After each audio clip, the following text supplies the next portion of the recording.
Welcome to the Bookshop at the End of the Internet. This podcast is dedicated to helping book lovers discover new authors.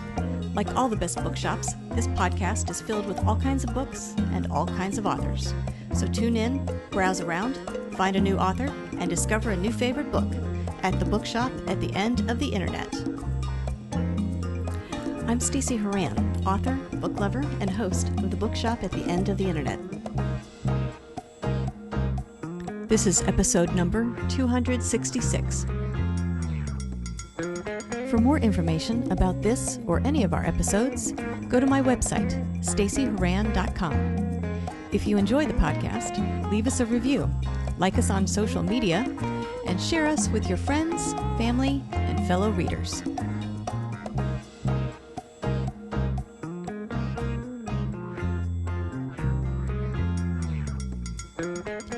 In today's episode of the Bookshop at the End of the Internet, I'm joined by author Helen Hynson Vettori to talk about her new Black Swan thriller series. The first two books, Black Swan Impact and Black Swan Shock, are out now, with a third on the way. Before becoming a novelist, Helen spent her career as a government planner for catastrophic events like pandemics. When she retired in 2018, she imagined a quiet life of travel and crafting. Then 2020 arrived. As the world shut down, Helen was stunned to see the government ignore the very plans she helped create. To cope with the anxiety of that moment, she began journaling, which quickly transformed into storytelling. The result was Black Swan Impact, set during a pandemic in the year 2113, followed by Black Swan Shock, centered on the aftermath of a massive earthquake. Drawing on her real-world expertise, Helen writes stories rooted in disaster, but driven by energy, resilience, and hope. In this episode, I'll chat with Helen about her writing journey, the meaning behind the series title, Black Swan, and why planning for catastrophe actually helped her sleep at night, as well as a few other things. Coming up.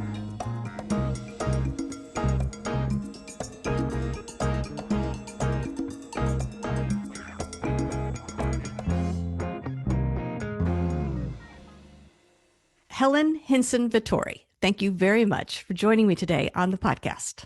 It's my pleasure to be here. I'm very excited to talk with you, fellow author, and hear things that you have to say that we can say together. It should be a nice get-together. Good. Well, let's start with your new series.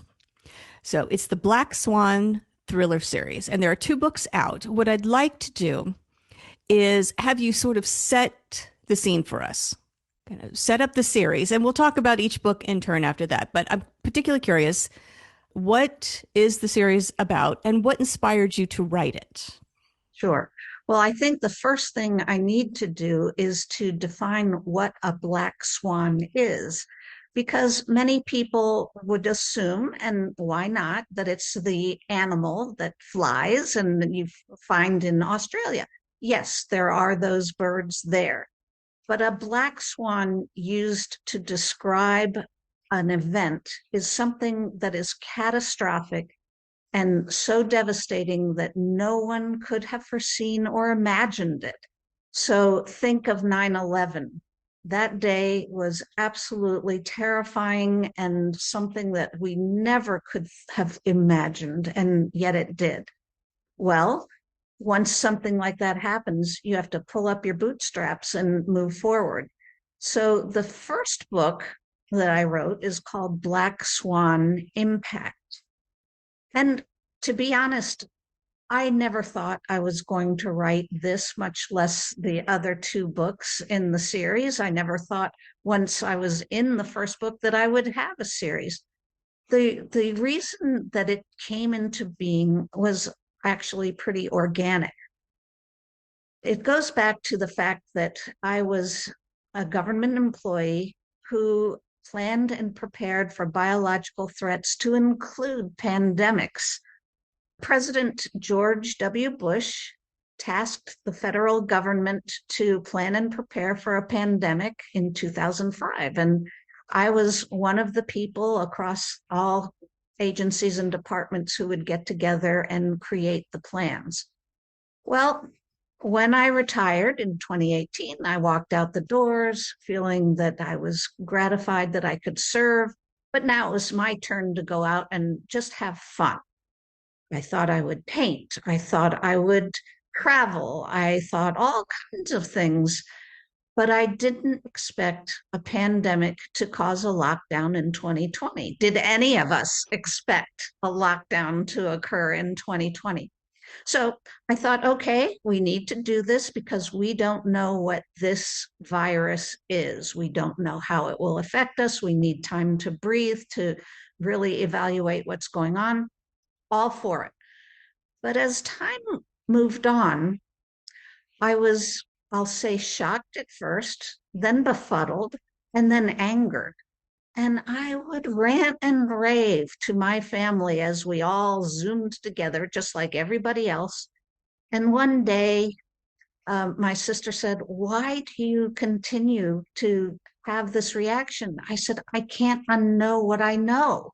I know what plans were in place. I know what we did. And I'm disappointed with the messaging." And I would go on and on. And she said, "Okay, let me say something. There is a story right there." I hadn't thought of it that way. So I thought, oh, well, writing is cathartic. I'm going to sit down and journal.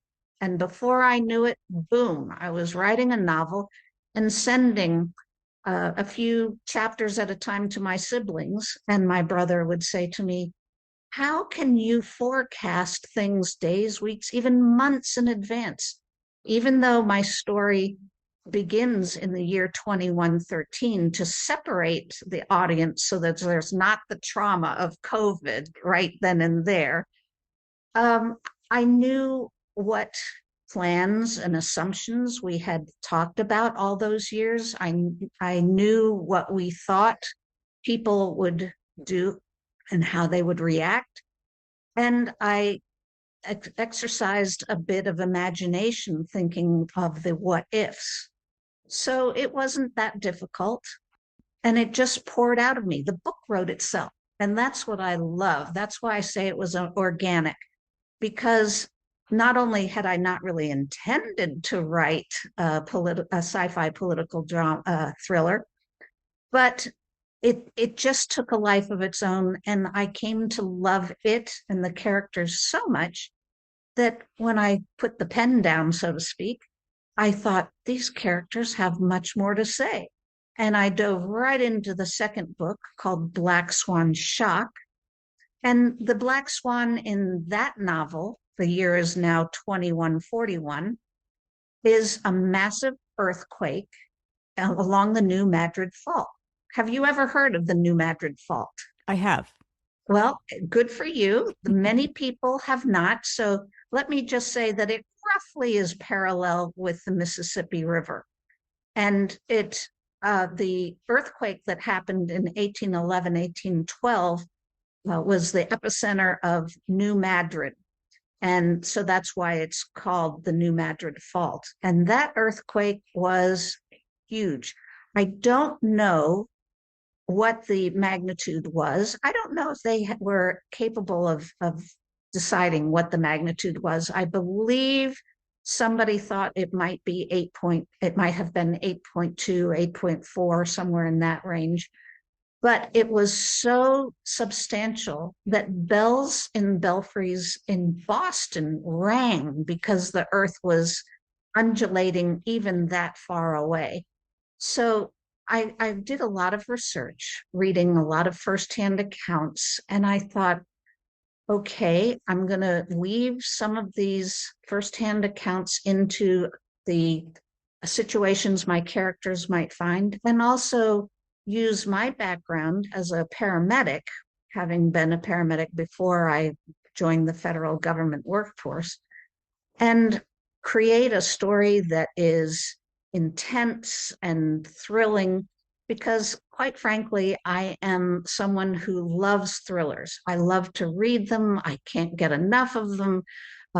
Movies too. I just love everything exciting and fast paced. And although that may seem that the books are plot driven, I think I also gave the characters such personality that you can identify or adore them, including a dog who is named Gelato, and she's one of my favorite characters. But the most outstanding character in the second book is Marla, who I wasn't sure how she was going to be as I first introduced her. But I was out on a walk, as we all did during those lockdown days, and I waved at a neighbor who was outside too, and she waved back and just had so much vitality and effervescence. And I thought, that is Marla, because the neighbor, her name is Millie, is the light of the neighborhood, and she has Down syndrome. So Marla in the second book is a character who's outstanding, including the fact that she has Down syndrome, and examples how people with disabilities or special needs can and will be good for societies and beneficial in many ways. Excellent. Okay, so a lot of ground to cover. I want to talk a little bit about the world building you did, because both of these books are set in the future. The first one about 100 years out, 90 years out, give or take. And then the next one about not quite 30 years after that. So when you were doing your world building, this seems to be near enough that people will recognize the world. About 100 years out, in some respects, seems far enough away that a lot of things could happen, a lot of things could be different, and yet close enough that the world won't be unrecognizable, or chances are it won't be that unrecognizable. I'm curious, why choose those dates? I know you wanted COVID to be in the rearview mirror for sure, but can you give us a sense of why those dates, and then what you did to create the world, what you decided needed to be changed, what you kept the same, how you decided on the details, the nuances of it? I'd be happy to. So, first of all, people are people. Whether it was a time when before we had written history, or whether it was during the Middle Ages or present day, people are people. And so that is the thing that can weave into any situation, any environment, any age, and still allow us to relate. And so I hope that that is successful. There are good people, there are bad people, there are bad people that want to be good, that end up being good. There are good people that end up being bad, and everything in between. So that's what makes humans humans, is the complexity of relationships. And we can look at those no matter what time frame we're talking about. Now, as you said, yes, I did want to go into the future to allow there to be a barrier so that we can absorb the horror and not necessarily translate into our horror of the present day. And as for 2113, it wasn't intentional that I chose 2113. The way I came about that is I predict there will be a World War III.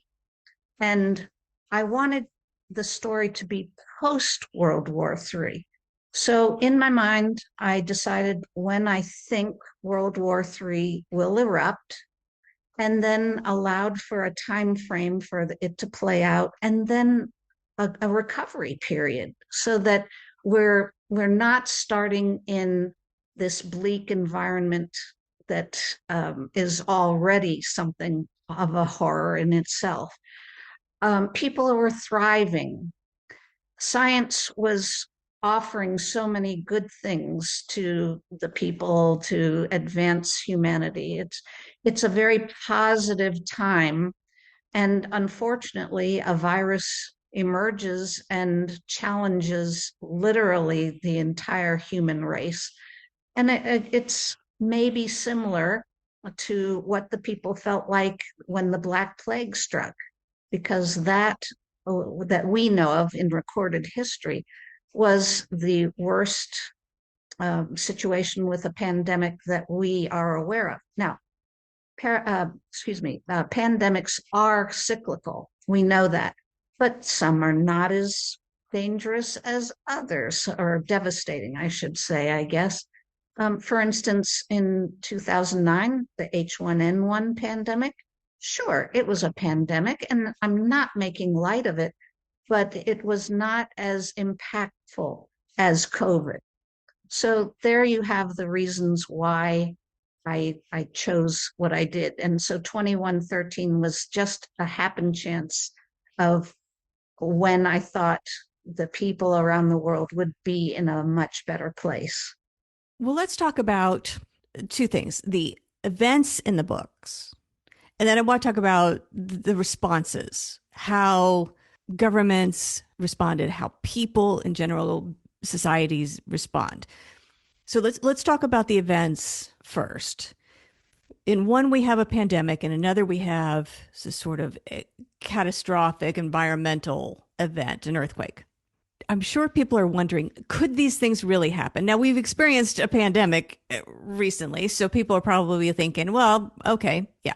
So I'm curious, the events in your book, how close to reality could they be? And was there any point where you're like, oh, I need to ramp this up a bit. I need to fictionalize this aspect of it. Or are these things that legitimately could happen? I mean, they're Black Swan events, as you say, so we can't necessarily, they're so catastrophic, they might not be predictable, but how closely could we come? It's a good question because, of course, we don't know what's going to happen any minute from any time. And I was an emergency manager in the federal government. I was the senior medical intelligence analyst.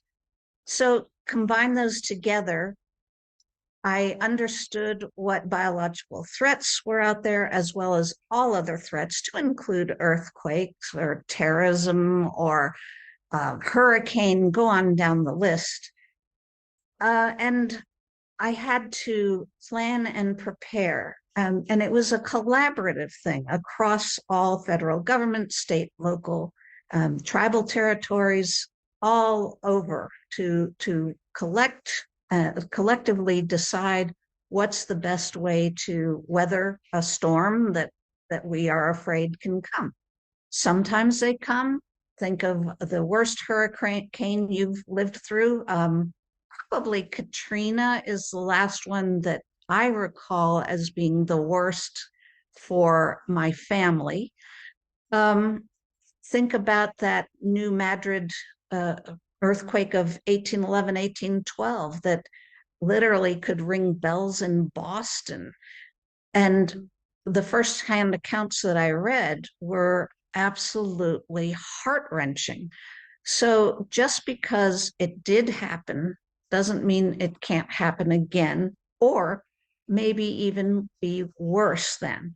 Now, when we plan and prepare, that allows us to be ready, and hopefully we never have to use whatever that is, but hope isn't an action. So I don't think being a quote unquote prepper, as some people call the ones that they think are outlandish in what they prepare for, but pragmatism and a community thoughtfulness is always good. To include, how do you take care of yourself, your loved ones, and your pets in the event of an emergency? And that Black Swan may be just for you and your family. A devastating house fire is horrible to an individual, no question about it. How do they handle that? Then a community, then a state, then a country, the world. It just is something that can happen, likely will happen one way or another. And so just for your own peace of mind, go ahead and look out, but don't become paranoid or scared in a ridiculous fashion that you can't survive or live. No, just be ready. And in the second book, in the back where it's the Readers Club question section, all the books have questions for book clubs, but in the second book, I had the last question, so to speak, be a way to evaluate how prepared you are for an emergency. And then once you've made that evaluation, how to improve where you stand in your safety preparedness and emergency preparedness. So, and they're not actions that are outlandish. You know, do you have batteries on hand? Do you have a plan for making phone calls when the phones are jammed because of everybody trying to call everybody? These are the types of things that people can do and be pragmatic. And by the way, why not enjoy reading something and seeing how others react to a situation? And you can also ponder that. How would I have handled that? Now, did I use imagination? Of course. But as I told you, I also used firsthand accounts and firsthand knowledge as a paramedic before I joined the federal government. I saw a lot. I was interacting in a lot. And so all of those things came together to create the stories. As you were talking, I kept thinking, particularly in your role planning for these types of events, it sounds like the stuff of nightmares, like all that information that you have to keep in your head and consider and think about and work on day after day after day. How do you deal with that? Is the act of creating plans for those events the antidote, like the sort of mental, emotional antidote for that? But because I would think, how did you sleep? I mean, this stuff would have kept me up at night. Great question. I think you've hit the nail on the head. While I was in the thick of things, it was, I'll call it a salve. Okay, if this should happen, whatever this is, the X, I know that we can do Y, Z. Things are ready in place. So that was something that was really a comfort. But once I left and had no idea why things were happening the way they were happening, it was stressful. So when I was at work, I'd go to work every day, be happy as a clam, get in bed, hit my head on the pillow, boom, asleep. But once there was COVID, I couldn't sleep. I was in knots. The anxiety was tremendous. It was for, I think, most, if not everybody. But the thing was, like I said before, I couldn't unknow what I knew. And that was perhaps the hardest thing to accept. Yeah. Well, let's talk about the reactions in the books. Compare those to the way we, collective we, have reacted in the past. So, as you said, there are all these plans and protocols for these types of events. It sounds like behaviors in the past have not aligned with those protocols, at least not in all instances. Going forward now to your books, jumping forward in time and landing in your stories. How does the response play out? Does it play out the way you've practiced, the according to the plans that you know about, or in writing it, did you find that people are flawed and mistakes get made and it's really hard to stick to a plan? I'm curious how closely you came to following let's say your own protocols for your stories. Okay, so Dr. Saya Case is in the first book, the main protagonist, and so she has the knowledge and the ability to bring to bear everything that should be done to at least mitigate the situation. And quickly she finds that I guess I would call it pragmatic approach is something that's a struggle because we end up talking about people. And you have not only politicians who are worried about things other than necessarily the health measures, but maybe some other factors, as well as you have people who can process the the situation in different ways. There are two groups, it ends up, that arise. There are the carpes, and that was a nickname given to those who said carpe diem. We're going to live our lives. Our days are numbered. Let's just go out with a bang. And then you have the ostriches. That was their nickname, of people who wanted to hole up, to do everything they could to sequester themselves, to try and survive despite this horrible pandemic. And how each government official had to take care of giving people their rights while still allowing the community as a whole to be able to survive. So it became an interesting perspective of how people might react, and how to react to those reactions. And so that was purely speculative. You mentioned that you're working on book 3. So this is planned as a trilogy. Is that still the case now that you're working on book 3? Is it still the plan to wrap it up there? It is. Yes. Book number 3 is in the first draft. I'm editing like crazy. It's called Black Swan Terror.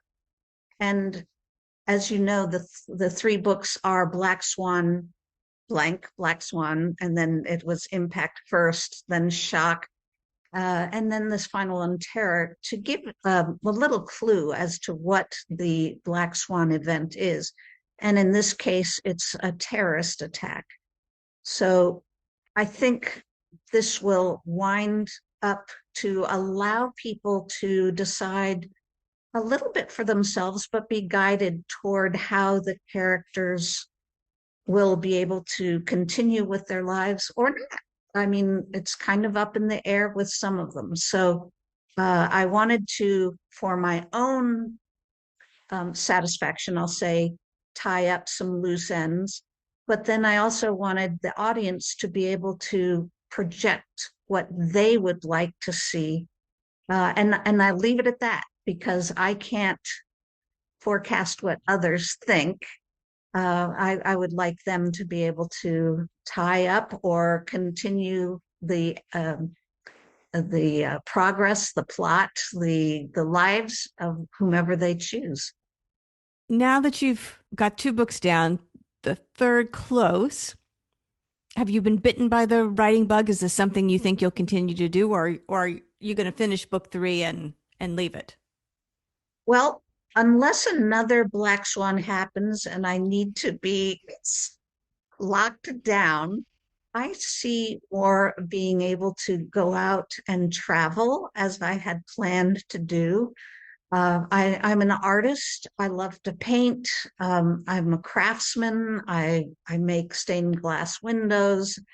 I want to spend more time in other artistic fields.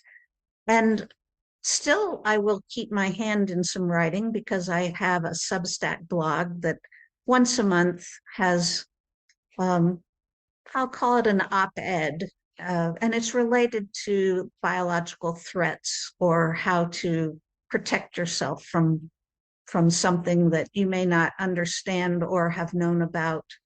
And it's very short, and just kind of keeping my hand in what my old world used to be. Good. Well, you mentioned your Substack. So if people are interested in learning more about you, these books, your thoughts on other things, where can they go to find that information? So I have a website. It's Helen Hynson with a Y, Vettori.com.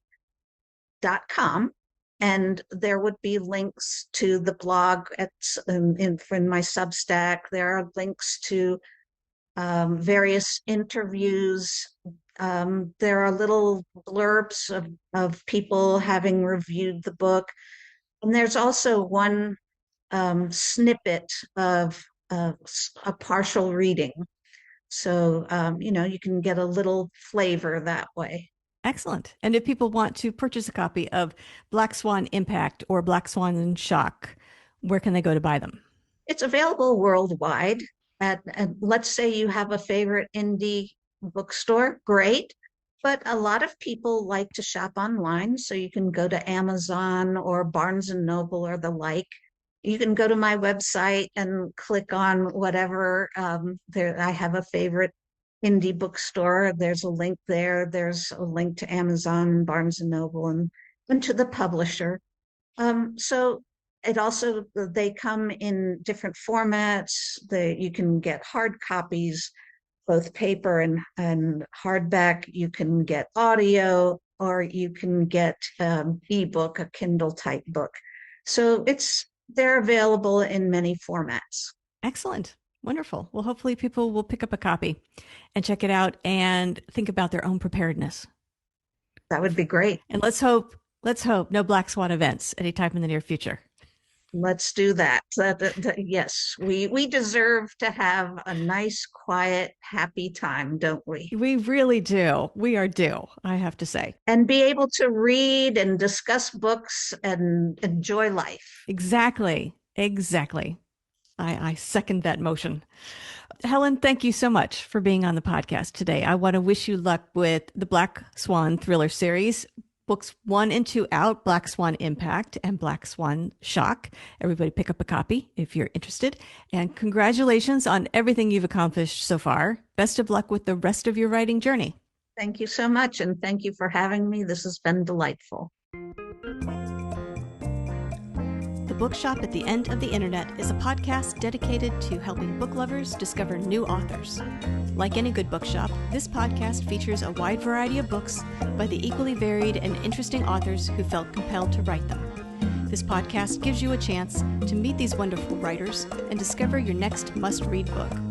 Listen to the authors describe their books and tell you their stories in their own words. My interviews feature books from all genres and authors from all walks of life, including those who are indie published, as well as those published by small presses and large publishing houses. Looking for unique, not so easy to find books for yourself, a friend, or a book club? Tune into this podcast and find your newest favorite author, or maybe a soon-to-be bestseller. This podcast, like all the best bookshops, is filled with all kinds of books and all kinds of authors. Tune in, browse around, find a new author, and discover a new favorite book. You never know what treasures you might find in the Bookshop at the End of the Internet.